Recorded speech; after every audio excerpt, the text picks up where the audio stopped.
গেল ঈদুল আজহায় একেবারে ভিন্ন এক লুকে পর্দায় হাজির হয়েছিলেন ঢাকাই সিনেমার শীর্ষ নায়ক সাকিব খান। রকস্টার সিনেমায় কোনো গ্যাংস্টার বা অ্যাকশন হিরো নয়, বরং একজন প্রফেশনাল মিউজিশিয়ানের চরিত্রে নিজেকে মেলে ধরেন তিনি। এই চরিত্রের প্রয়োজনে ওজন কমিয়ে লুকেও এনেছিলেন দারুণ পরিবর্তন।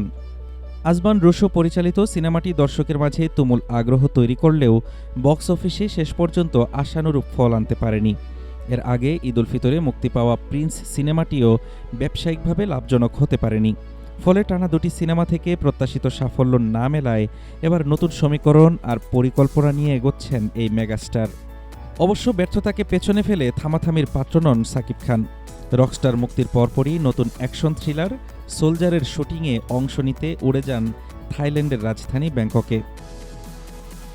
সেখানে টানা প্রায় এক সপ্তাহ সিনেমাটির বিভিন্ন গুরুত্বপূর্ণ অংশের শুটিং শেষ করে সম্প্রতি দেশে ফেরেন তিনি।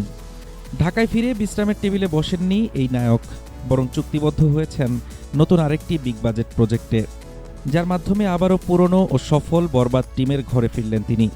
ফের ভরসা রাখলেন নির্মাতা মেহেদী হাসান হৃদয়ের উপর।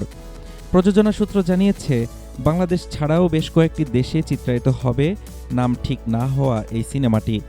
তবে বরাবরের মতোই সাকিব খানের নায়িকা কে হচ্ছেন তা রাখা হয়েছে একদম গোপন। তবে নতুন মিশন শুরুর আগে নিজের জন্য কিছুটা সময় নিচ্ছেন কিং খান। নির্ভরযোগ্য সূত্রে জানা গেছে, বর্তমানে অবকাশ যাপনের জন্য যুক্তরাষ্ট্রে অবস্থান করছেন তিনি। সেখানে প্রায় 1.5 মাস থাকার পরিকল্পনা রয়েছে তার। এই সময়ে ব্যক্তিগত বিশ্রামের পাশাপাশি হলিউড বা আন্তর্জাতিক অঙ্গনের বেশ কয়েকজন প্রযোজক ও সংশ্লিষ্ট ব্যক্তির সঙ্গে সম্ভাব্য নতুন প্রকল্প নিয়ে গুরুত্বপূর্ণ বৈঠকেরও কথা রয়েছে।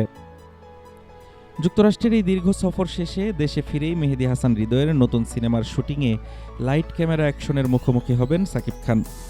পাশাপাশি সমান্তরালে এগিয়ে যাবে সোলজারের পরবর্তী ধাপের কাজও। আর তখনই আসবে আসল চমক, কারণ 2027 সালের ঈদুল আজহার সিনেমা নিয়ে ইতিমধ্যেই মাস্টার প্ল্যান আঁটছেন এই নায়ক।